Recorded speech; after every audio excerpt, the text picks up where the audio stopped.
దేవుని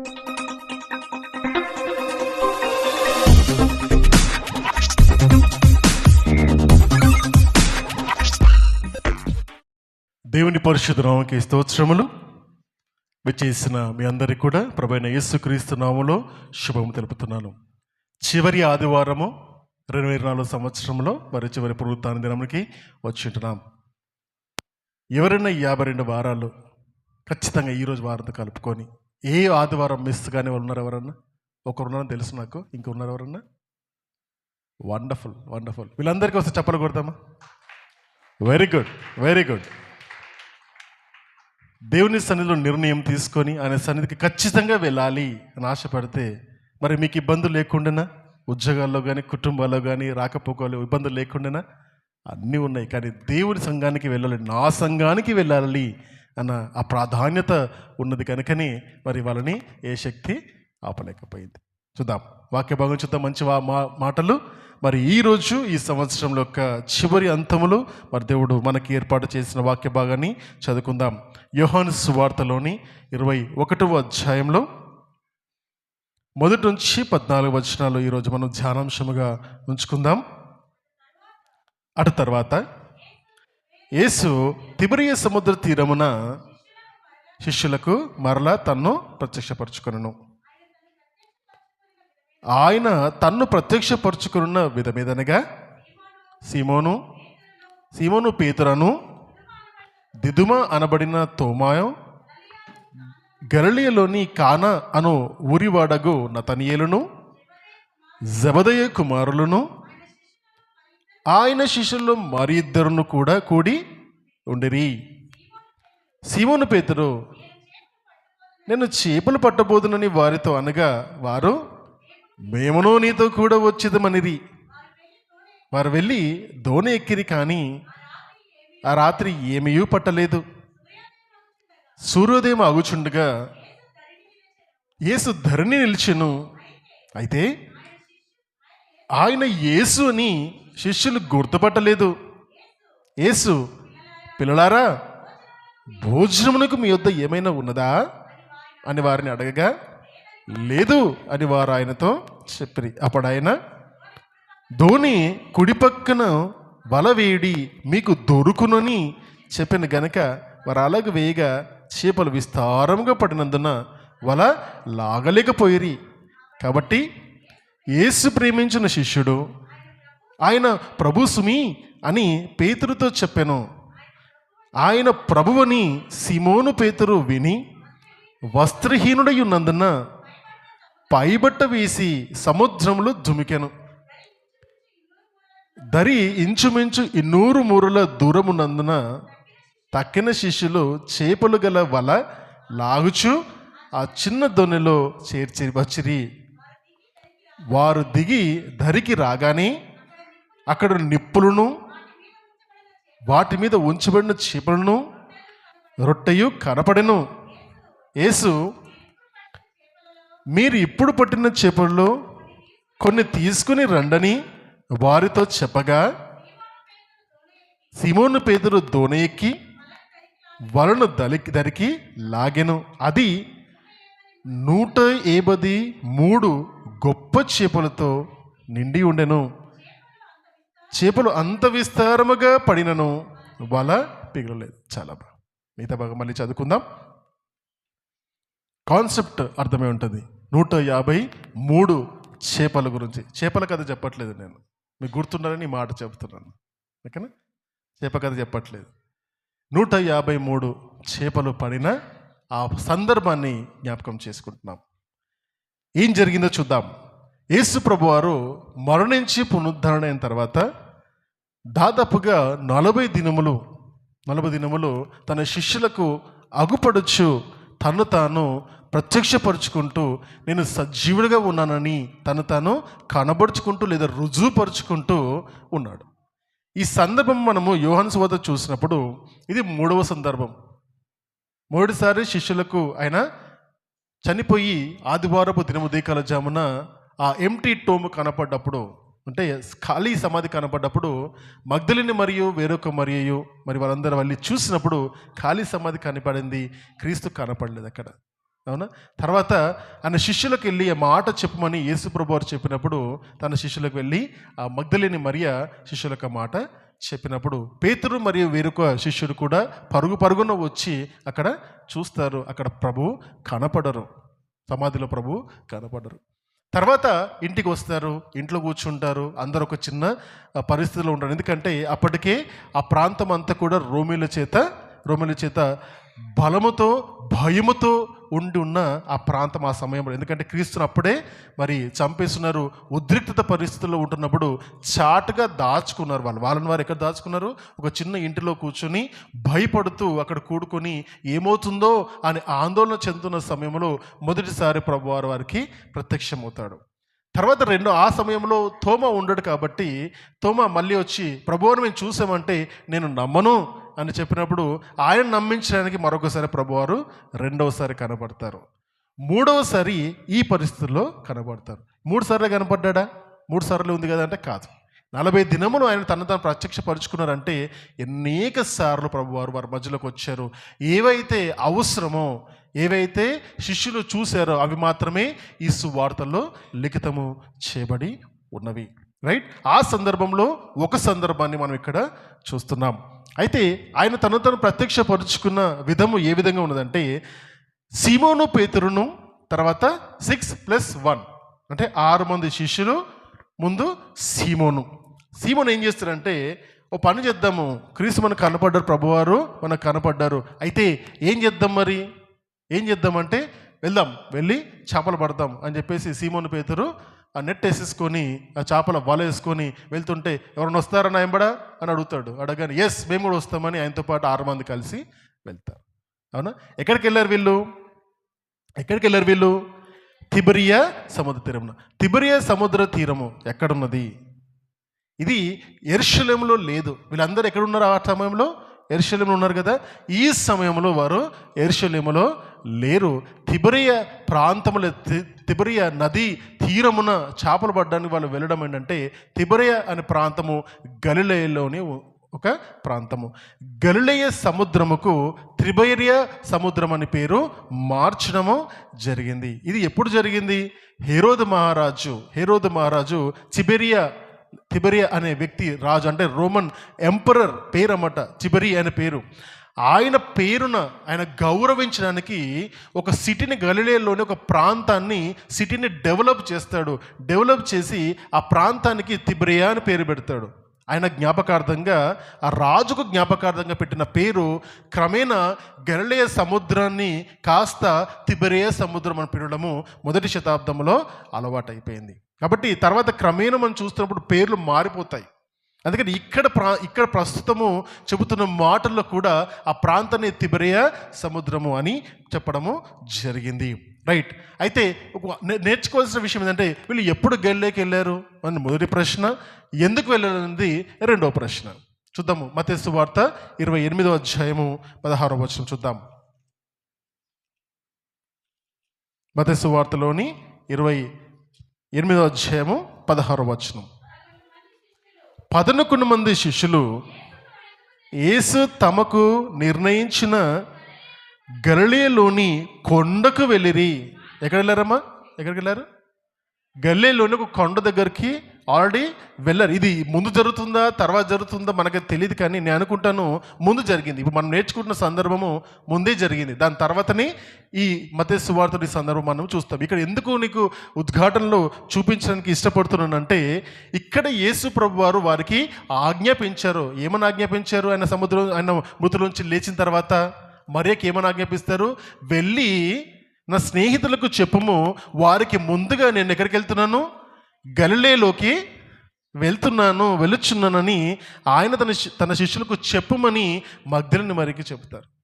అంటే శిష్యులు ఎక్కడికి వెళ్ళమని చెప్పారు? ఆయన గలిలయ దగ్గరికి వెళ్ళండి, అక్కడ పలానా ఒక కొండ ఉంది, అక్కడ నేను మిమ్మల్ని కలుసుకుంటానని ప్రభు వారికి చెప్పినట్టుగా మనకి ఇక్కడ నేర్చుకుంటాం. అందుకని యెరూషలేమును వదిలిపెట్టి వాళ్ళు గలిలయకు వెళ్తారు. అక్కడ వెళ్ళిన తర్వాతనే ఆయన వారికి నిజమైన కమిషన్ ఇస్తారు. అంటే వాళ్ళు చేయవలసిన పనిని అక్కడ ఆ కొండ దగ్గర ప్రభువారు చెప్పడం జరిగింది. ఆ మాటలు ఇక్కడ కింది మాటలు చూస్తాం. 17వ వచనంలో వారు ఆయనను చూచి, ఎక్కడ చూచారు? గలిలయలోని ఒక కొండ దగ్గర ప్రభువారిని చూసి వారు ఆయనను చూచి ఆయనను మొక్కిరి గాని కొందరు సందేహించిరి. అయితే యేసు వారి యొద్దకు వచ్చి, పరలోకమందును భూమి మీదను నాకు సర్వాధికారము ఇయ్యబడి ఉన్నది, కాబట్టి మీరు వెళ్ళి సమస్త జనములను శిష్యులుగా చేయుడి, తండ్రి యొక్కయు కుమారుని యొక్కయు పరిశుద్ధాత్మ యొక్కయు నామములోనికి వారికి బాప్టిజం ఇయుడి అని చెప్పి ఉన్నారు. నేను మీకు ఏ ఏ సంగతులను ఆజ్ఞాపించితినో వాటన్నిటిని గైకొన్న వలనని వారికి బోధించి, ఇదిగో నేను యుగ సమాప్తి వరకు సదాకాలం మీతో కూడా ఉన్నానని వారితో చెప్పాను. ఇది అపోస్తులకు ఇచ్చిన కమిషన్. దీని ఏమంటారంటే అపోస్తులిక్ కమిషన్ అని పిలుస్తారు. అంటే అపోస్తులకు దేవుడు అప్పగించిన పని, సర్వలోకానికి వెళ్ళి సర్వ సృష్టికిన సువార్తను ప్రకటించమని ప్రభువారు ప్రత్యక్షంగా చెప్పిన ఆ సందర్భము ఎక్కడ జరిగింది? గలిలయలోని ఒక కొండలో. తెలిసిన కొండ అయి ఉండొచ్చు, ఎందుకంటే గలిలయ ప్రాంతం అంతా కూడా, గలిలయ కపెర్నహూము ఆ ప్రాంతం అంతా కూడా ప్రభువారు సువార్త ప్రకటించి ఉన్నారు కనుక అందుకు ప్రభువాన్ని కలుసుకోవడానికి వీళ్ళు ఎక్కడికి వెళ్ళారు? గలిలయకి వెళ్ళారు. గలిలయ సముద్ర తీరాన్ని మరి ఖాళీగా ఉన్నారు. ఏం చేయాలి? వాళ్ళకి తెలిసిన విద్య ఏంటి? చేపలు పట్టడము. వాళ్ళు తెలిసిన విద్య చేపలు పట్టడము. కాబట్టి వాళ్ళు ఏం చేశారంటే ఆహారాన్ని సమకూర్చుకోవాలి, మనం కూడా మరి ఏదో ఒక పని చేసుకుని ఆహారాన్ని సమకూర్చుకోవాలి అనుకుని మరి సీమోను పేతురుతో పాటు కలిసి అందరూ బయలుదేరారు. చేపలు పడదామని బయలుదేరి ఆ తిబెరే సముద్ర తీరంన శిష్యులు అందరూ వెళ్ళడం జరిగింది. దీన్ని ఒక రకంగా చెప్పడానికి మీకు ముందు చెప్తున్నాను, ఎందుకంటే ఈ మధ్యకాలంలో కాంట్రవర్సీస్ ఎక్కువైపోయాయి. సబ్జెక్ట్ కంటే కాంట్రవర్సీస్ ఎక్కువైపోయాయి. ఇది ఎందుకు అది ఎందుకని ఎక్కువ అంటున్నారు, కానీ ఎక్కువ అయిపోయింది, సబ్జెక్ట్ తగ్గిపోయింది. కాబట్టి నేను ఆ పాయింట్ కూడా మీకు కవర్ చేస్తున్నదంటే దేవుడు వీళ్ళని దేవుని మనుషులు పట్టే జాలలుగా చేయండి రా బాబు అంటే వీళ్ళు వెళ్ళి చేపలు పట్టే జాలలుగా మారారు అనుకుంటారు. కాదండి, అది కాదు. కానీ ఆ సందర్భాన్ని డైరెక్ట్ ఇక్కడనే చదివితే అదే విధంగా అర్థమవుతుంది. కాబట్టి ఆ ట్రాప్లో మీరు పడకూడదు. రైట్, బ్యాక్ టు వాక్యంకి వచ్చేద్దాం. అయితే 6 మంది శిష్యులు, దాంతోపాటు సీమోను. ఈ సీమోను మొదటిగా ఏమంటున్నాడు?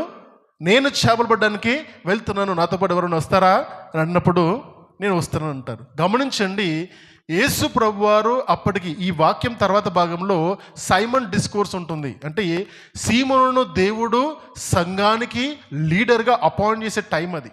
దీని తర్వాత మనకు తర్వాత వచనంలో కనబడతాయి. అయితే సీమోన్ యొక్క యాటిట్యూడ్ చూడండి. ప్రతిదీ కూడా ఒక లీడర్లో ఉండే యాటిట్యూడ్ ఏంటంటే అన్నిటిని ముందుండి నడిపిస్తారు. అవునా? ఇనిషియేటివ్స్ తీసుకుంటారు, ధైర్యంగా ఉంటారు.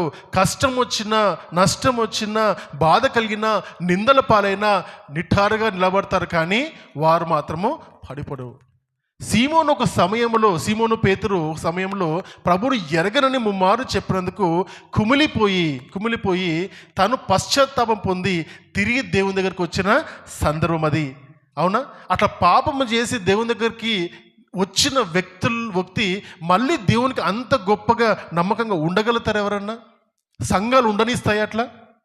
గమనించండి, మన సంఘంలో చాలామంది సంఘంలో ఉండి పాపంలో పడిపోయి సంఘానికి ఆ పాపం గురించి తెలిసినప్పుడు మళ్ళీ సంఘానికి రమ్మంటే నన్ను చూసి ఏమనుకుంటారో, నన్ను చూసి ఏమని హేళన చేస్తారో అని రాకుండా వాళ్ళు అనేక మంది ఉన్నారు. తెలుసా? అందరికీ అది సాధ్యము కాదు. అందరు మనుషుల మధ్యలో నాకు పరువు పోయింది, ఈ కంపెనీలో పనిచేస్తున్నాను, ఇక్కడ నా పరువు పోయింది, మళ్ళీ వచ్చిన తిరిగి అధికారం ఏ విధంగా నేను చేయగలుగుతానని బాధపడుతూ, భయపడుతూ, సిగ్గుపడుతూ వెనక్కి పడిపోయిన జనాంగం అనేక మంది ఉన్నారు. My dear friends, I'm telling you, learn from Simon. ఎక్కడ పడ్డాడు అక్కడే లేస్తున్నాడు. ఎక్కడ దేవుని సన్నిధిలో తప్పిపోయాడో అక్కడే తను మళ్ళీ తిరిగి వచ్చి నా దేవుని సన్నిధిలో నేను నిలబడతానని నమ్మకమైన వాడు కాబట్టి, దేవుని పట్ల ప్రేమ ఉన్నది కాబట్టి ఆయన వెనకంజ వెయ్యలేదు. That is called a leaders concept. Right? అక్కడ నిలబడి మళ్ళీ తన శిష్యుల్ని తను మళ్ళీ నడిపిస్తున్నాడు. శిష్యులను నడిపిస్తున్నాడు. ఇక్కడ సామాన్య యొక్క గొప్పతనం కనబడుతుంది. దాని తర్వాతని ప్రభువారు ఆయన ఏర్పాటు చేసుకుంటారు. ఈ సందర్భంలో చూస్తే శిష్యులు అందరూ కూడా చేపలు పడడానికి వెళ్ళారు. ఆ చేపలు పడుతున్న సమయంలో రాత్రంతా కష్టపడ్డారు. ఒక్క చేప కూడా పడలేదు. ఎవరు పడలేదు? వీళ్ళందరూ ఎవరు? జాలర్లు. మరి ఈ జాలర్లకు మీరు గమనించండి, రాత్రిపూట వెళ్ళి చేపలు పడతారు. నేను కొద్దిగా స్టడీ చేస్తే ఈ రాత్రిపూట వెళ్ళి ఎందుకు చేపలు పడతారు? ఉదయకాలం పట్టవచ్చు కదంటే వీళ్ళ ఆలోచన విధం ఏంటంటే రాత్రిపూట చేపలు పడితే అవి బ్రతికి ఉంటాయి, ఫ్రెష్గా ఉంటాయి. కాబట్టి మార్కెట్ ఉదయకాలంలో తొందరగా అమ్మేయవచ్చు. రాత్రంతా చేపలు పట్టి ఉదయకాలము అమ్మేయవచ్చు, ఫ్రెష్గా ఉంటుంది అన్న రీజన్తోనే వీళ్ళు రాత్రిపూట చేపలు పడతారు. అయితే గమనించాలి, చేపలు పడతారు, రాత్రంతా కష్టపడ్డారు. రాత్రంతా కష్టపడినా ఎన్ని చేపలు పడ్డాయి? ఒక్కడు కూడా పడలే. ఇదే సందర్భాన్ని గమనిస్తే లూకా సువార్తలు కూడా సీమోను పేతురును దేవుడు ఏర్పాటు చేసుకున్న ముందు అప్పుడు కూడా చేసిన పని ఇదే. వీళ్ళు రాత్రంతా కష్టపడతారు, కానీ వీళ్ళకు చేపలు పడినందున దేవుని దగ్గరకు అక్కడ వాళ్ళు నిందిస్తూ ఉంటుంటారు. ఆ సమయంలో, ఆ టైంలో దేవుడు ప్రభువారు పేతురుని పిలిచి, సీమోను పిలిచి ఆయన్ని ఎన్నుకుంటాడు. అది విధమైన విచిత్రము, అద్భుతము ఇక్కడ కూడా మనకు కనబడుతుంది. అయితే యేసు ప్రభు రాత్రంతా చేపలు పట్టడానికి వెళ్ళినప్పుడు సూర్యోదయం అగుచుండగా యేసు ధరణి నిలిచెను. ధరణి నిలిచి ఏమని పిలుస్తుంది? ధరణి అంటే ఇంకా సూర్యోదయం అవ్వలేదు. గమనించండి, సూర్యోదయం ఇంకా అవ్వలేదు. అవ్వక ముందే అక్కడ చీకటిగా ఉన్నప్పుడే ప్రభువారు ధరణి నిలబడి వారు ఒక మాట చెప్తున్నారు. ఏమంటే, పిల్లలారా, భోజనమునకు మీ వద్ద ఏమైనా ఉన్నదా? అప్పుడే కస్టమర్ వచ్చేసాడు. వాళ్ళు ఏమనుకుంటున్నారు చూసి, ప్రభు అని వారు గుర్తుపట్టకుండా వాళ్ళు ఏమనుకుంటారంటే, ఒక కస్టమర్ వచ్చాడు చేపలు కొనడానికి. ఆయన అప్పుడు ఆన్సర్ ఇస్తున్నారు లేదని వారు ఆయనతో చెప్పారు. Very common. చీకట్లో ఉన్నారు, కనపడలేదు, వీళ్ళు దోణిలో ఉన్నారు, ఫ్రస్ట్రేషన్తో ఉన్నారు. మామూలుగా లేరు వీళ్ళు. రాతంతా కష్టపడ్డారు. ఒకరా ఇద్దరా? 7 మంది కష్టపడ్డారు. అందరూ జాలర్లే, ఎక్స్పీరియన్స్ పీపుల్. రాతంతా కష్టపడ్డారు. వీళ్ళంతా కూడా దేవుని చేత ఆశీర్వదింపబడిన జనులు. అందరూ ప్రభువారిని ముఖముగా చూసిన వారు, అద్భుతాలు చేసిన వారు ఏం చేయలేకపోతున్నారు? చేపలు పట్టలేకపోతున్నారు. అవునా? దయ్యాలు వెళ్ళగొట్టిన ఈ వ్యక్తులు కేవలం చేపలు పట్టలేకపోతున్నారు. గమనించండి, ఏ స్టేజ్ నుంచి ఏ స్టేజ్కి వచ్చేసారో వీళ్ళు. అవునా? రైట్. అయితే ఇక్కడ చూసినప్పుడు ప్రభువారు వచ్చి, పిల్లారా, మీ దగ్గర ఏమన్నా చేపలు ఉన్నాయా అని పిలిచినప్పుడు అరుదు కాదు. ఏంటంటే ఆ సమయంలో ఆ విధంగా అడగడం, ప్రభువారిని గుర్తుపట్టలేదు. రైట్. వారు అలాగూ లేదని వారు ఆయనతో చెప్పిరి. అప్పుడు ఆయన మాట అంటారు, ఏమని? ధోని కుడి పక్కను వలవేయుడు మీకు దొరుకును అని చెప్పాను. వారు అలాగున వేశారు. గమనించండి, ప్రభువారు చెబుతున్న మాట రాత్రంతా కష్టపడ్డారు, ఒక్క చేప పడలే కదా.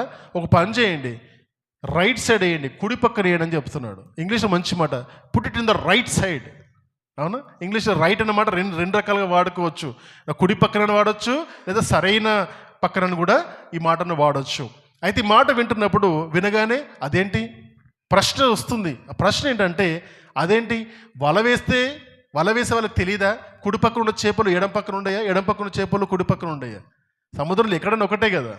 అవునా? ఎంత సింపుల్. మధ్యలో వీళ్ళ దోణి ఉంది, చిన్న దోణి ఉంది. ఆ చిన్న దోణిలో వెళ్తూ ఇటు పక్కన వేసారు వాళ్ళని, పడలేదు చేపలు, ఇటు పక్కన ఏమని చెప్పారు. సింపుల్గా వాళ్ళు ఏం చేశారంటే డౌట్ పడలేదు. They did not doubted God. ఆ వ్యక్తి ఎవరో అప్పటికి వాళ్ళకు తెలీదు, కానీ గమనించుకున్నారు. ఏంటంటే ఆ మాట చెబుతున్నారు కాబట్టి వినడము నేర్చుకున్నారు.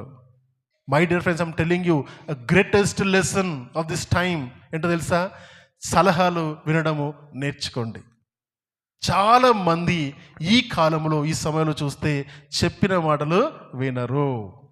పిల్లల దగ్గర నుండి మొదలుకొని పెద్దల వరకు ఎవరైనా దీనికి తీసిపోలేరు. అందరూ సమానులు ఇక్కడ. ఎందుకంటే ఏ మాట సలహా చెప్పినా ఎందుకంటే గమనించుకోండి, ఏం నేర్చుకుంటున్నారు? మనకు యూనివర్సిటీ నాలెడ్జ్ ఎక్కడ వస్తుందంటే ఇక్కడ నుంచి వస్తుంది. యూట్యూబుల్లో, అవునా, వాట్సాప్ల్లో ఏది వచ్చినా నమ్మేస్తారు. ఎంత భయంకరంగా నమ్ముతారు. ఎంత భయంకరంగా నమ్మడము అలవాటు చేసుకోరంటే, ఏది కనబడుతుందో, ఏది ఆకర్షణీయంగా ఉందో, ఏది వాళ్ళు నమ్ముతారంటే కనబడే విషయాలు నమ్ముతారు. మంచి మాటలు చెబితే ఏమవుతుంది? ఆటోమేటిక్గా నచ్చదు. ఒక వ్యక్తిని యవనస్తుని దగ్గర తీసుకొచ్చేసి, బాబు నువ్వు డ్రైవింగ్ బాగా ర్యాష్గా చేస్తున్నావు, స్లోగా చేయంటే మాకు తెలుసులే. అవునా? ఈ మాట వింటారా తల్లిదండ్రులు? అనేక మంది పెద్దలు చెప్పే మాట ఇదే మాట. నేర్చుకోవాల్సిన విషయం, శిష్యులు, ఎక్స్పీరియన్స్ జాలర్లు చేస్తున్న పని ఏంటంటే, అక్కడ ఒక వ్యక్తి put it on your right side and you will find it అని చెప్పగానే ఇమ్మీడియట్గా లోబడ్డారు.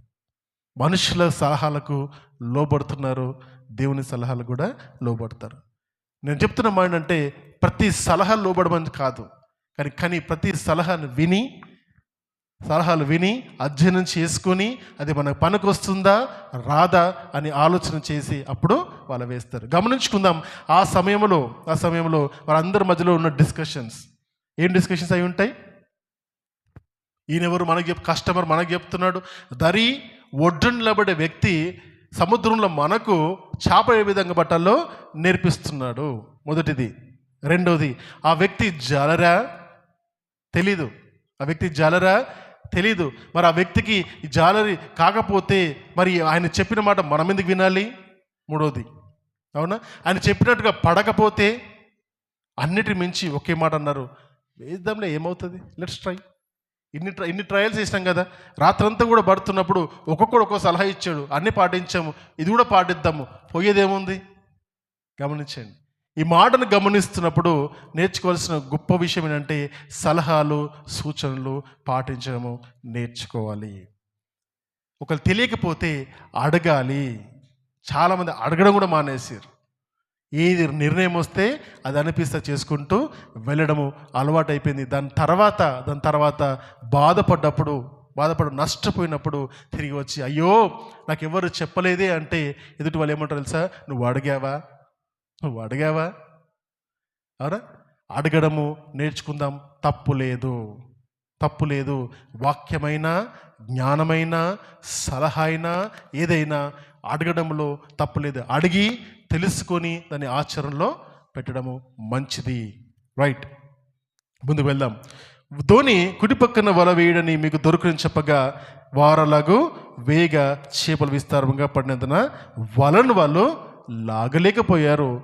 Or we can use this word in such a way that God asked them to put in the right side, అంటే in a right perspective. కుడి పక్కన వలని వేయమని ప్రభువు చెప్పాడు. ఏంటంటే మీ ఆలోచన ధోరణిని మార్చుకోండి. సొంత జ్ఞానముతో చేసిన కష్టము చాలు. ఒక్క ప్రార్థన మీరు చేసి ఉంటే బాగుండేదని ప్రభు అనుకుంటాను. పానే బెట్ట ఒక్క ప్రార్థన చేసి, ప్రభువా మాకు వల వేస్తున్నాము, కష్టమవుతుంది అని ఒక్క చిన్న ప్రార్థన చేస్తుంటే బాగుండేదేమో అనిపిస్తుంది. చాలాసార్లు అనిపిస్తుంది మనకు కూడా.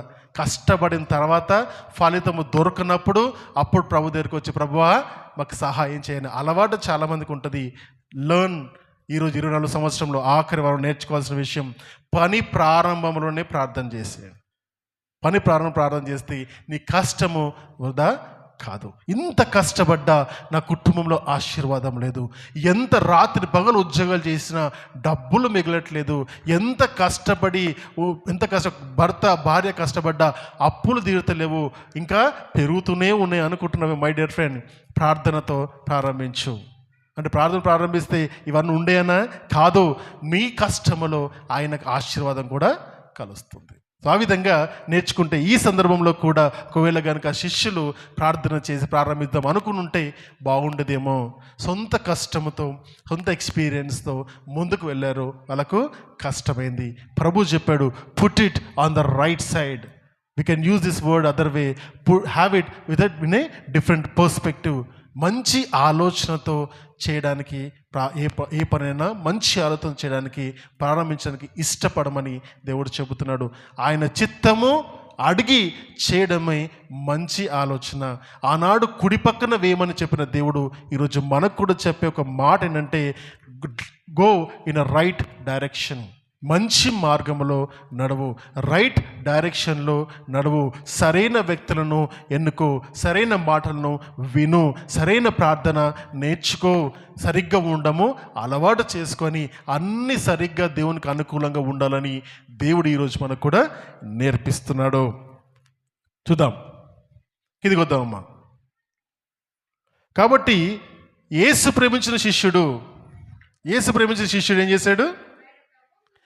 ఆయన ప్రభు సుమి అని గుర్తుపట్టాడు. ఎట్లా గుర్తుపట్టాడు? ఆయన ఒక్కనే విధంగా గుర్తుపట్టాడు. మానవాతీతమైనది అయి ఉండొచ్చా? అయి ఉండకుండా ఉండవచ్చు. అవునా? అంటే చీకటిగా, ఇంకా చీకటిగా ఉంది, వెలుతురు రాలేదు, స్వరం మాత్రం విన్నారు. అప్పటికే ప్రభును అనుకుంది. ఈ సందర్భం చూస్తే అప్పటికే 2 సార్లు ప్రభు యొక్క స్వరం ఏ విధంగా ఉంటుందో తెలుసు, కానీ ఆ సందర్భంలో గుర్తుపట్టలేకపోయారు. మై డియర్ ఫ్రెండ్స్, దేవుడి మాట కూడా ఆ మెలడైన స్వరం లాగానే ఉంటుంది. నీ కష్టాల్లో, బాధలో పోయి వెళ్తున్నప్పుడు ఎవరన్నా ప్రార్థన చేసుకుందామంటే ఏ పక్కకు పో, అవునా? దేవుని మాటలు చెప్తుంటే ఏయ్ పక్కకు పో, అవునా? అర్థమవుతుందా?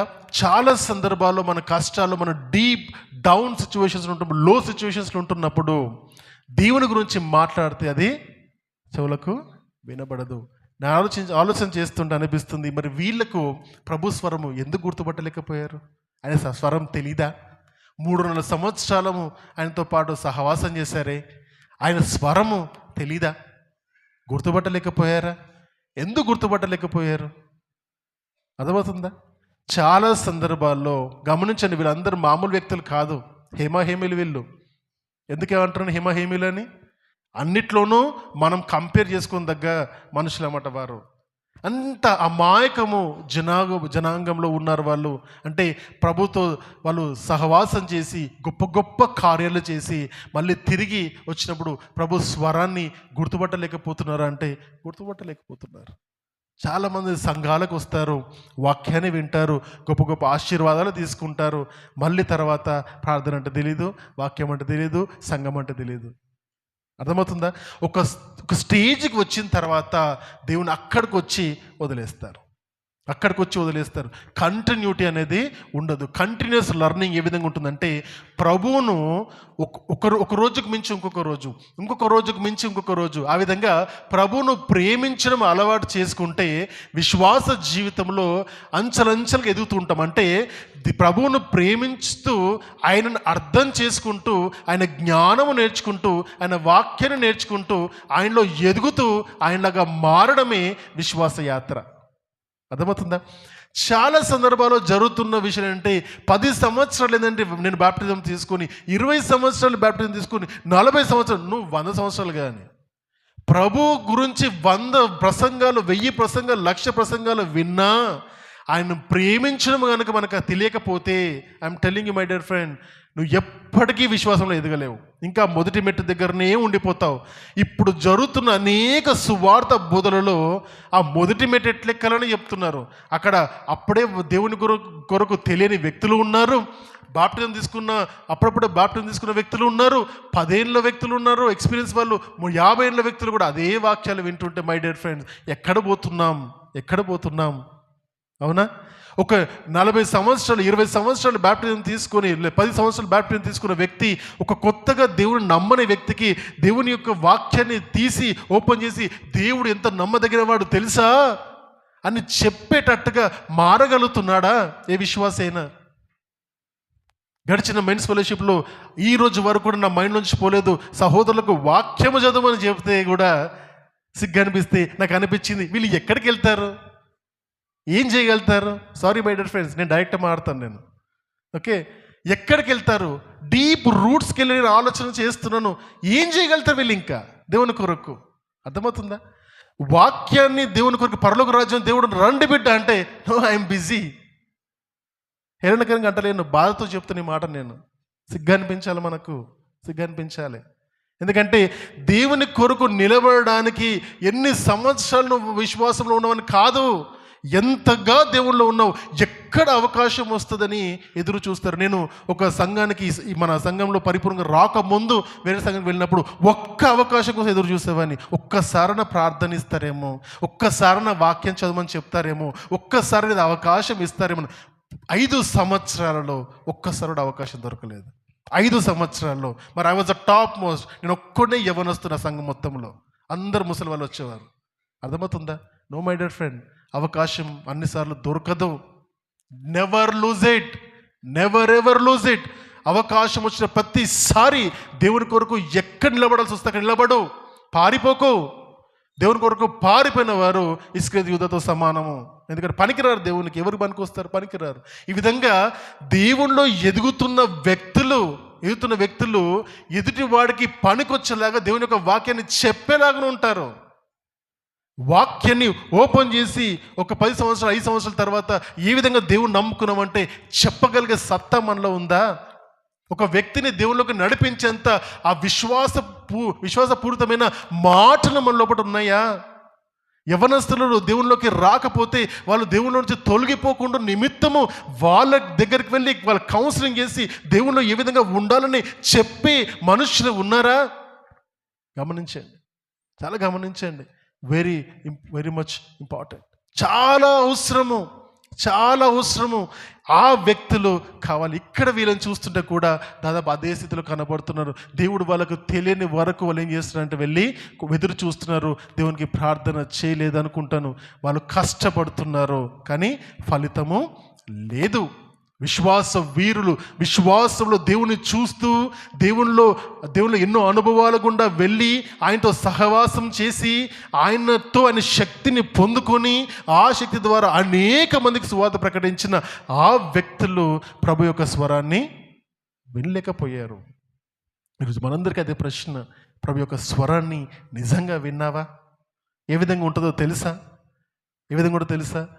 ప్రార్థన చేస్తున్నప్పుడు నీ ప్రార్థనలో ఏకాగ్రత కనపడుతుంది. నీకు ప్రార్థన చేస్తుంటేనే ఇది జరిగిపోయినది. ఉట్టి ప్రార్థన చెయ్యవు. ఒక సహోదరుల మధ్యలో నేను కెమెరాలో చూస్తున్నాను, వచ్చారు, కూర్చున్నారు. ఎంతసేపు ప్రార్థన తెలుసా? సంఘానికి వచ్చారు, కూర్చొని ఇట్లా కూర్చున్నాడు, మళ్ళీ లేచి వెళ్ళిపోతున్నాడు. ఏం ప్రార్థన చేశాడు నాకు అర్థమే కాలేదు. ఏం ప్రార్థన చేశాడు సహోదరుడు? అర్థమవుతుందా? అంటే ఆ మాత్రం కూడా ఎందుకు నామకార్థమైన ప్రార్థనలు చేయడం ఎందుకు? అన్నీ గమనిస్తారు. ఎందుకంటే దాన్ని బట్టి, వారి మాట తీరుని బట్టి, వారి ప్రార్థన చేసే విధానం బట్టి వాళ్ళ విశ్వాసంలో ఏ స్టేజ్లో ఉన్నారో తెలిసిపోతుంది. ఇంకా వేరే అవసరం లేదు. ఇంకా పెద్ద మాటలు అవసరం లేదు. ఆ చిన్న విషయాల్లో తెలిసిపోతుంది. కంటిన్యూటీ. ఎందుకు అడిగాను నేను? సంవత్సరం అంతా సంఘానికి ఎవరైనా వచ్చారని. నేను కూడా ఈ సంవత్సరం 1-2 వారాలు నేను కూడా మిస్ అయ్యాను. ఐఎమ్ నాట్ సెయింగ్ వచ్చిన వాళ్ళే గ్రేట్ అని కాదు. కనీసము 80% అంటే కనీసం 50 వారాలు లేదా 40 వారాలన్నా ఖచ్చితంగా వచ్చి ఉండాలనే ఆశ కలిగి ఉండాలి. కొన్ని సందర్భాలు ఉంటాయి, కుదరలేని పరిస్థితులు. That's okay. బట్ ఆశ కలిగి ఉండాలి. అప్పుడు దేవుని యొక్క స్వరము వినగలుగుతాం. ప్రతి దినము దేవునిలో ఎదుగుతున్నామంటే ప్రతి దినము ప్రార్థన చేసుకుంటాం, వాక్యం చదువుకుంటాం. నా కొరకు దేవుడు ఏం మాట్లాడతాడో అని మనం ఎప్పటికప్పుడు మనము సిద్ధపరుచుకుంటూ ఉంటాం. అది దేవుని ప్రేమించడంలో మొదటి మెట్టు. దేవుని ప్రేమిస్తున్న స్వరం వింటూ ఉంటావు, ప్రార్థన ప్రార్థన దేవుడు అంగీకరిస్తాడని విశ్వాసంతో ఉంటావు. పనికి మళ్ళీ మాటలు నోటి నుండి రావు. సందర్భానుసారమైన మాటలు, ఆ సందర్భం దేవుని స్తుతించే మాటలు వస్తాయి. అవి స్తుతిస్తూ నీ పరిస్థితుల గురించి దేవుని సన్నిధిలో పెట్టినప్పుడు అవి జరిగిపోయి ఉన్నవని, అవి ఖచ్చితంగా మన జీవితంలో జరుగుతాయని విశ్వాసంతో నీ హృదయంలో ఒక నెమ్మది వస్తుంది. ఆ విధంగా దేవుడు మాట్లాడతాడు. అర్థమవుతుందా? ఆయన స్వరము మెల్లనైన స్వరము. ఆ స్వరము వినడానికి మన హృదయం తెరవబడాలి. ఆ హృదయం తెరవబడాలంటే ఆయన పైన పరిపూర్ణంగా ఆనుకోగలగాలి. ఆయన పైన ఆనుకోవడమే, ఆయన పైన ఆధారపడమే విశ్వాసమన్న మాటకు నిజమైన అర్థము. ఆయన అన్ని సందర్భాల్లో కేవలము దేవుని పైన పరిపూర్ణంగా ఆధారపడ్డము. పరిపూర్ణంగా ఆధారపడకపోతే అది అవిశ్వాసము, అల్ప విశ్వాసం అవుతుంది. అన్నీ మన చేతిలో ఉన్నాయి అనుకుంటాము. చాలా విషయాలు మన చేతిలో కూడా ఉండవు. మన చేతిలో ఉన్న విషయాలే కానీ, మన కంట్రోల్లో లేని విషయాలే కానీ, ఏది అయినా కూడా ఆయన అప్పచెప్పి ఆయన ద్వారా చేయడము అలవాటు చేసుకుంటే అది విశ్వాస యాత్ర. ఆ విశ్వాస యాత్రలో కొనసాగడం తెలియాలి. శిష్యులు కొనసాగారంటే దాదాపుగా కొనసాగారు, కానీ ఆయన స్వరాన్ని వాళ్ళకి ఆ సమయంలో వినలేకపోయారు. ఈ సందర్భాన్ని యాదృచ్ఛికంగా కూడా అనుకోవచ్చు, కానీ సందర్భము నేర్పించడానికి నేర్చుకోవడానికి ఈ సందర్భాన్ని ఉపయోగిస్తున్నాను నేను. ఏంటంటే ఆయనతో పాటు సహవాసము చేస్తే ఆయన కొరకు పని చేయడానికి ఇష్టపడతావు, ఆయన కొరకు ఉపయోగపడడానికి ఇష్టపడతావు. నిన్ను ఈ మనుషులు గుర్తుపట్టకపోయినా, భలే చేస్తావని నిన్ను అనకపోయినా, నిన్ను మనుషులు స్టేజ్ మీదకి వచ్చి పిలిచి నీ పేరు చెప్పకపోయినా, స్టేజ్ మీద నీకు మైకులు ఇచ్చినా ఇయ్యకపోయినా, ఏది ఏమన్నా కానీ దేవుని కొరకు నేను పని చేస్తున్నాను అన్న ఉద్దేశం నీలో ఉంటే ఇవేవి ఉండవు. ఇవి వస్తున్నాయి అంటే అంతర్యంలో నీవు ఉన్నాయంటే విశ్వాసంలో ఒక్క మెట్టు కూడా ఎక్కలేదు. ఇంకా నువ్వు మెట్ల సంగతి పక్కన ఒక్క మెట్టు కూడా ఇంకా ఎక్కలేదు, అక్కడే ఉన్నావు. తను తగ్గించుకోవడం హెచ్చింపబడునన్న మాటకు అర్థము హెచ్చించుతూ ఉండడం కాదు, తగ్గించుకోవడం ఏంటంటే నేను దేవుని కొరకు చేస్తున్నా. ఎందుకు కొరకు చేస్తున్నా నాకు తెలుసు ఆయన దగ్గర నా క్రెడిట్ ఉంటే చాలు. మనుషులు ఎంత ఈరోజు పొగుడుతారు, రేపు తిడతారు. అవునా? మనుషుల కొరకు ఏది చేయకూడదు, మనుషుల కళ్ళలో పడడానికి ఏది చేయకూడదు. ఎందుకంటే అందరికీ అన్ని గుర్తుపడతారు. దేవుడు అందరి హృదయాలు ఎరిగిన దేవుడు. మనుషులను మోసపరచవచ్చు, దేవుని మనము మోసపరచలేం. మై డియర్ ఫ్రెండ్స్, జాగ్రత్త. ఇక్కడ చెప్పబడినప్పుడు చూద్దాము. కాబట్టి యేసు ప్రేమించిన శిష్యుడు ఆయన ప్రభు సుమి అని పేతురుతో చెప్పెను. ఆయన ప్రభువని సిమోను పేతురు విని వస్త్రహీనుడై ఉన్నందున పైబట్ట వేసుకుని సముద్రంలో దూకెను. గమనించండి పేతురు యొక్క యాటిట్యూడ్ ఎంతగా. దేవుని ఇక్కడ ప్రతిసారి యేసు ప్రేమించిన శిష్యుడు అంటారు. నేను ప్రతి సందర్భం నాకు అనిపించింది అంటే యేసు ప్రేమించిన శిష్యుడు యేసును ప్రేమించిన శిష్యుడు. అవునా? చిన్న యోహాను గురించి ఎక్కువగా చెబుతారు. యేసు ప్రేమించిన శిష్యుడు అన్నమాట చిన్న యోహాను గురించి. అంటే జబదేయి కుమారులో 2వ కుమారుడు, యాకోబు తమ్ముడు యోహాను. ప్రకటన గ్రంథము ఈ గ్రంథకర్త కూడా యోహాను సువార్త కూడా ఆయన రాసినవే. చిన్న యోహాను గురించి సందర్భం అనుకోవచ్చు మనం. అయితే యేసు ప్రేమించిన శిష్యుడి మాట చెప్పగానే యేసును ప్రేమించిన శిష్యుడు ఏం చేశాడు? మిగతా వాళ్ళందరూ కూడా ఓ యేసు మన ప్రభు సుమి అని చెప్పగానే అవునా అన్నారు, దోణిలో కూర్చున్నారు. అవునా వావ్ అన్నారు. ఎక్కడ కూర్చున్నారు? దోణిలోనే కూర్చున్నారు. ఎవరు ముందుకెళ్ళారు? That is the leaders concept. అదొక్క డిఫరెన్స్ పేతురులో దేవుడు చూస్తాడు. తప్పు చేస్తాడని తెలుసు, తొందరపడతాడని తెలుసు, కానీ దేవుడు అన్నిటి మించి ఏం చూస్తున్నాడంటే నన్ను ప్రేమిస్తాడు సీమోను. ఎంతగా ప్రేమిస్తాడంటే తొందరపాటు పనులు చేస్తారు, కానీ హృదయం నిండా నేనంటే చాలా ప్రేమ అని దేవునికి తెలుసు. అందుకని ఆయన ఇట్లాంటి లోపాలు ఉన్న వ్యక్తిని కూడా దేవుడు చేస్తాడంటే సంఘానికి నాయకునిగా పెడతాడు. గమనించండి, దేవుని సన్నిధిలో నాయకులుగా గొప్పవారు ఉండాలంటే ఏం లక్షణాలు కావాలి? ఒకే లక్షణం కావాలి. ఏ లక్షణం అది? దేవుణ్ణి ప్రేమించే లక్షణం. అదొక్కటి ఉంటే చాలు. ఆయన కొరకు ఏదైనా చేస్తాను అని ఆనాడు ఆయన ప్రభువారు నీళ్ళపై నడుస్తుంటే సముద్రం, ప్రభువా నేను కూడా నీతో పాటు నీళ్ళలో నడుస్తానని చెప్పేసి వెనక ముందు చూసుకోకుండా నీళ్ళలోకి నడుచుకుంటూ వెళ్ళిపోయాడు. వెనక తిరిగి చూస్తాడు, మునిగిపోతాడు. అల్ప విశ్వాసి అని దేవుడు ప్రభువు అంటారు. మునిగిపోతాడు. అంత తొందరపాటు. ఈ సందర్భంలో ఇంకా దూరం ఉంది, ఇంకాసేపు ఉంటే ఇంకా 5 నిమిషాలు 10 నిమిషాలు ఉంటే ఇంకా ప్రభు దగ్గరికి చేరుకుంటారు. మీరు చేపలు పట్టుకొని ఆగలేదు. ఏం చేశాడు? తొందరపడి సముద్రంలో దూకేసి ఈత కొట్టుకుంటూ వెళ్ళిపోతున్నాడు. బట్టలు కూడా లేవు. బట్టలు లేవంటే ఖాళీ గోచిలా కట్టుకుంటారు వాళ్ళు. పైబట్ట వేసుకున్నాడు. పైబట్ట వేసుకొని ఇంకా సముద్రంలో పడిపోయాడు. అంత తొందరపాటు దేవుని కొరకు, అంత ఫాస్ట్గా దేవుని పని చేయాలంటే ఇష్టము. గమనించండి, ఈ నెలంతా చూసినాము, పిల్లలు పెద్దలు అందరూ కూడా క్రిస్మస్ మాసం అంతా కూడా దేవుని పని చేయడానికి ఎంత ఆతృతగా ముందుకు వచ్చారు. చిన్న పిల్లలతో మొదలుకొని మరి స్త్రీలు, ఆఖరికి పురుషులు అందరూ కూడా వచ్చి దేవుని కొరకు చేయాలన్న ఆతృత. My dear friends, I'm telling you that's a great thing to do. అందరూ చేయలేరు. గమనించండి, స్త్రీలలో ఇంతమంది 80-100 మంది కనపడుతుంటే అదే 15-20 మంది కనపడతారు. పురుషులలో ఇంతమంది అనేక మంది కనపడితే అదే 4 కనపడతారు. అది యవనస్తులో 15 మంది కనపడితే అదే 4-5 కనపడతారు. గమనించండి, దేవుని ప్రేమించేవారు సమయము అసమయంలో చూడరు. నేనున్నాను దేవుని కొరకు చేయాలని రాత్రి పగలు 12, 1 గంట, 2, 3 అయినా కూడా వాళ్ళు దేవుని కొరకు పని చేస్తుంటారు. ఆ ప్రేమించే తత్వము దేవుడు చూస్తాడు. వారినే దేవుడు ఎలివేట్ చేస్తాడు, ఘనముగా ఎంచుతాడు. గమనించండి, ఆ విధమైన జీవితము మనకు కావాలి.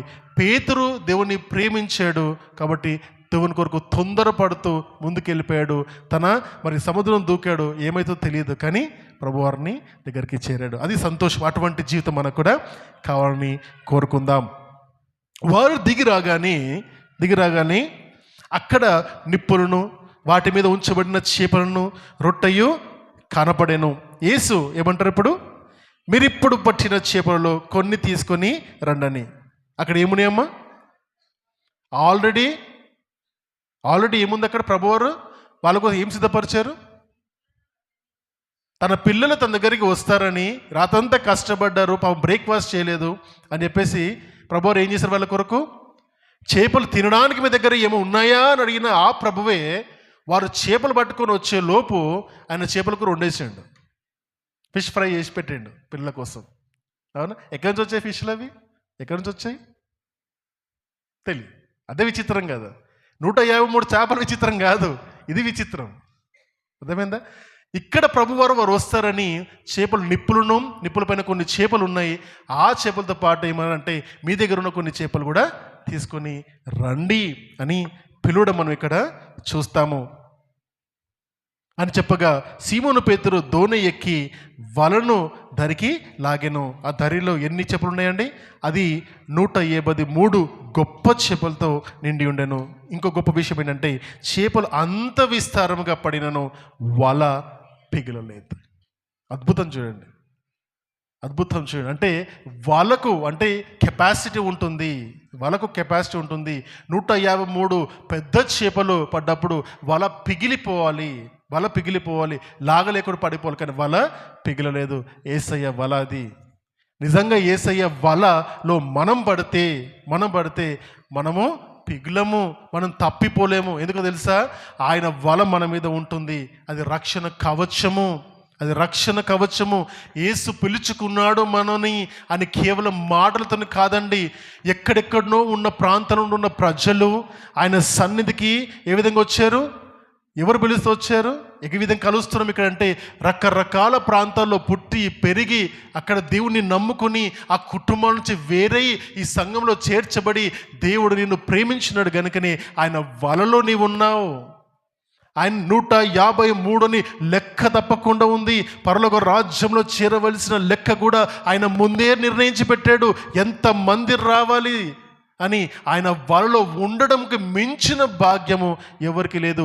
ఆయన సువార్త వలను చూసినప్పుడు ప్రపంచంలో దేవుని యొక్క సార్వత్రిక సంఘము అది పిగిలిపోతుందా? ఎంతమంది విశ్వాసాలన్నా రానికని సార్వత్రిక సంఘము పిగిలిపోదు, తగ్గిపోదు, ఓవర్ఫ్లో అవ్వదు. ఒకే విషయంలో మాత్రము అది పిగిలిపోయే ఛాన్స్ ఉందంటే దేవుని వలలో ఉన్నవారు నాకు ఈ దేవుని వల్ల వద్దు అని వెళ్ళి మళ్ళీ సముద్రం అనే లోకంలో పడితేనే తప్ప ఆ నంబరు తప్పిపోదు. ప్రభు యొక్క నంబర్ తప్పిపోదు. ఆ ప్రభుని ఏర్పాటు చేసిన ఆ నంబర్లో నీవున్నావా? ప్రశ్న వేసుకోవాలి. ఆయన వలలో మనం ఉన్నాము, దాంట్లోనే ఉంటే ప్రభు సన్నిధికి తేబడతాము, పరలోక రాజ్యంలో మనము చేర్చబడతాము. కుటుంబాల నుండి దేవుడు బయటకు తీసుకొచ్చాడు, లోకం నుండి దేవుడు బయటకు తీసుకొచ్చాడు. ఇంత బయటకు తీసుకురావడం గల కారణం ఏంటంటే మన పరలోక రాజ్యం చేర్చడానికి.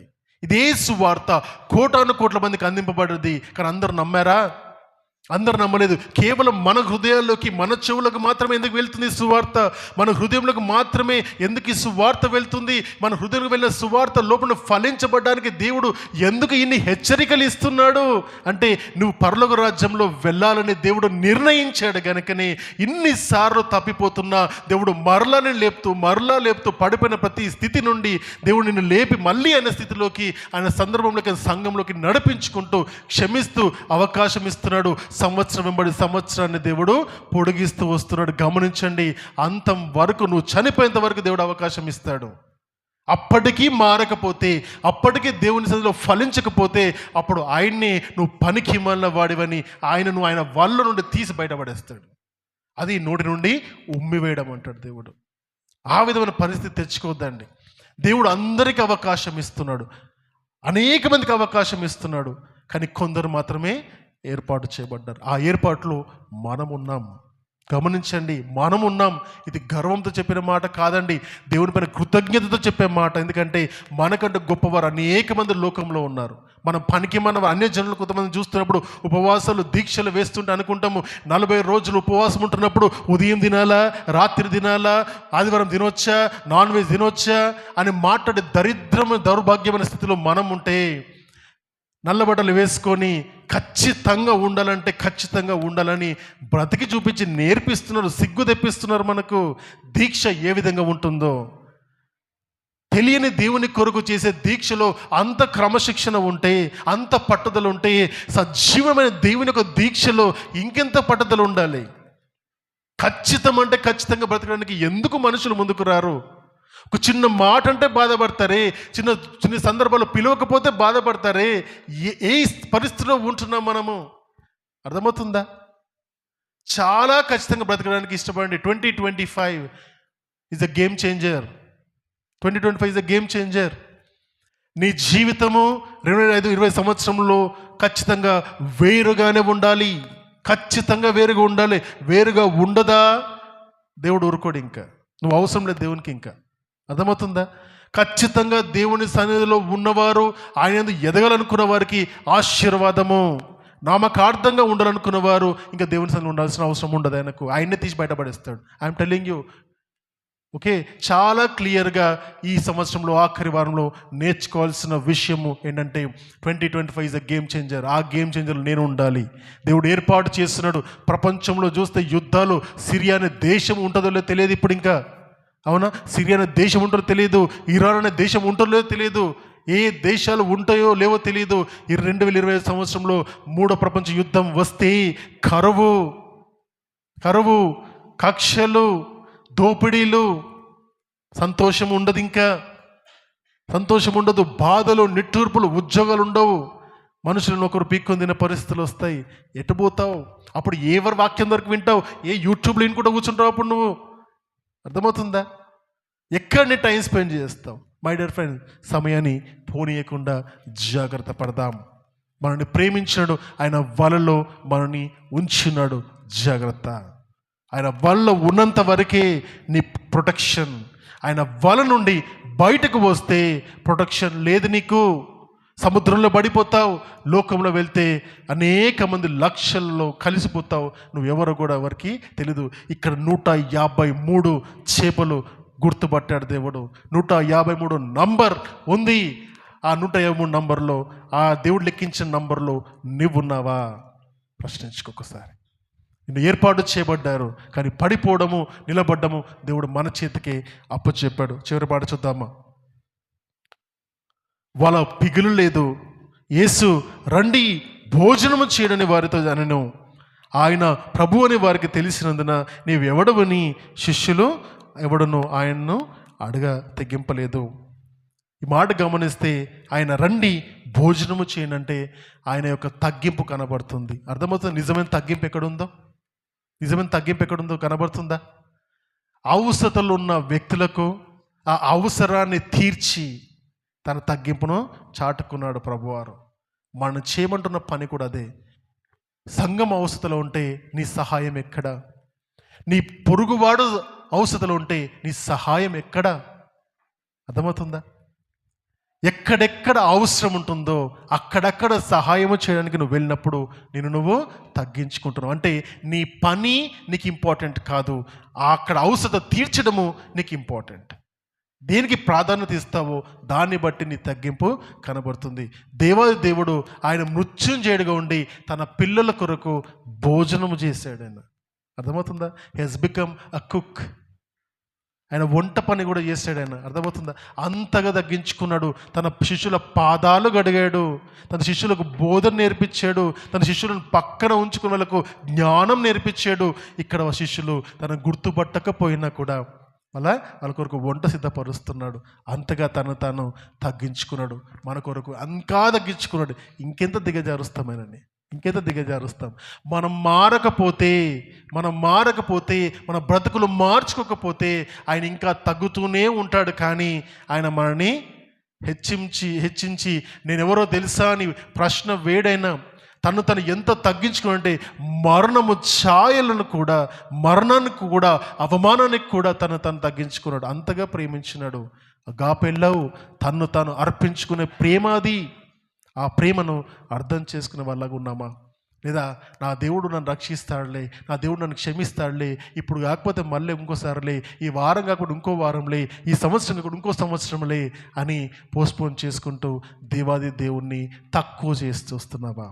ఆయన తక్కువ చేయబడలేదు, కానీ నువ్వు ఆయన తక్కువ చేస్తే, ఏర్పాటు చేయబడ్డ బిడ్డలు తనను తృణీకరిస్తే, ఆయనకి ఇవ్వవలసిన ప్రాధాన్యత ఆయనకి ఇవ్వకపోతే అప్పుడు తృణీకరింపబడతాడు. ఆయన మన చేత తృణీకరింపబడతాడు. అర్థమవుతుందా? ఆ విధంగా ఉండకుండా జాగ్రత్త పడదాం.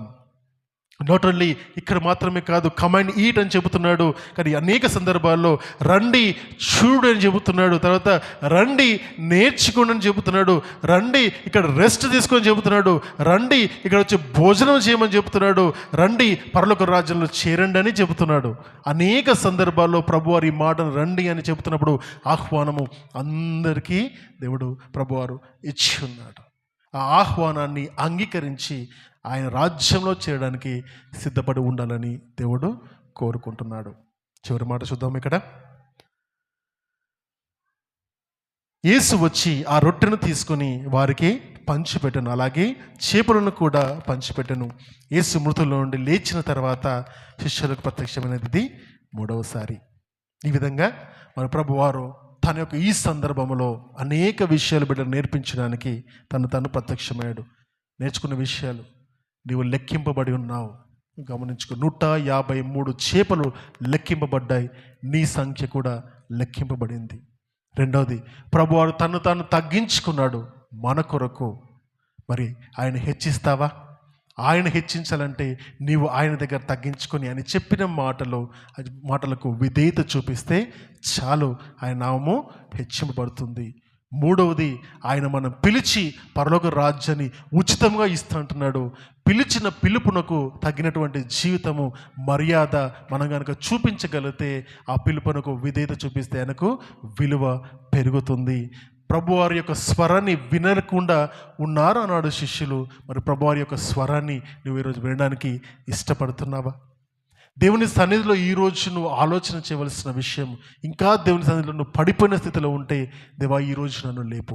మరొక తరుణమును నాకు ఉంటుందో లేదో తెలియదు ప్రభువా, నన్ను ఈరోజు నా హృదయాన్ని భద్రపరచు. నీ కొరకు నిలబడతాను, నీ కొరకు వాక్యాన్ని ప్రకటిస్తాను, నీ కొరకు బ్రతుకుతాను, వీలైతే నీ కొరకు చనిపోవడానికి కూడా సిద్ధపడతానని ఆయనకు మన హృదయాలు అప్పగించి, ఆయనకు మనము అప్పగించుకున్న దినమున నీ విశ్వాస ప్రయాణము ప్రారంభమవుతుంది. ఈ మాటల చేత దేవుడు మిమ్మల్ని ఆదరించాలని కోరుతున్నాను. దేవుడు మనల్ని దీవించును గాక. God bless you all. చిన్న ప్రార్థన చేసుకుందాం. ప్రభువా, మీకు స్తోత్రములు నాయన. మీ బిడ్డలకు కొన్ని మాటలు నేర్పించడానికి అవకాశం ఇచ్చినందుకు స్తోత్రములు. 2024 సంవత్సరంలో చివరి ఆదివారంలో తండ్రి, మీరు లెక్కింపబడి ఉన్నారని మాకు నేర్పించున్నారు. మా పేరు జీవ గ్రంథంలో లెక్కింపబడి ఉన్నవని జ్ఞాపకం చేసి ఉన్నారు. మీ పిలుపునకు తగినటువంటి జీవితాన్ని జీవించటకు సహాయం దయచేయండి. వాక్యమైన ప్రతి బిడ్డను ఆశీర్వదించండి నాయన. తమ జీవితాన్ని పరీక్షించుకొని, పరిశోధించుకొని, నమ్మకమైన బిడ్డలుగా, మీ కొరకు నిలబడే బిడ్డలుగా దేవా సహాయం దయచేయమని అడుగుచున్నాను. అపవాది వాళ్ళ హృదయంలో ఉన్న ఈ బాధను, బోధను తండ్రి వాళ్ళ హృదయం నొచ్చుకున్నట్టయితే మంచిది నాయన. మీ కొరకు వాడబడతారు, మీ కొరకు నిలబడతారు, మీకు సాక్షులుగా ఉంటారు నాయన. ఈ అగ్ని రాగజేసినందుకు మీకు స్తుతులు. ఆ బిడ్డలపైన అగ్ని కుమ్మరించి ఆత్మతో నింపమని అడుగుచున్నాము నాయన. కేవలం సంఘంలో మాత్రమే కాకుండా ప్రపంచంలో ఉంటున్నప్పుడు బిడ్డలు భక్తి కలిగే వారిగా, సాక్షి సమూహముగా ఉంటకు సహాయం దయచేయండి. పాపముని ఒప్పుకున్న బిడ్డలను పాపను క్షమించండి దేవా.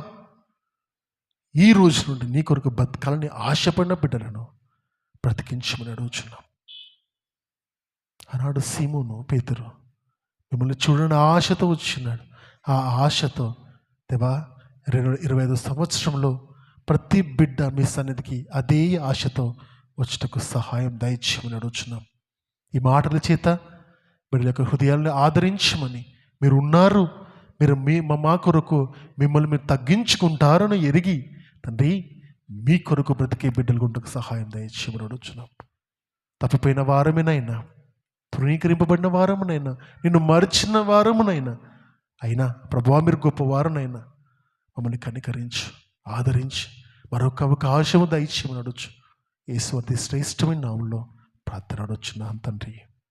ఆమేన్. God bless you.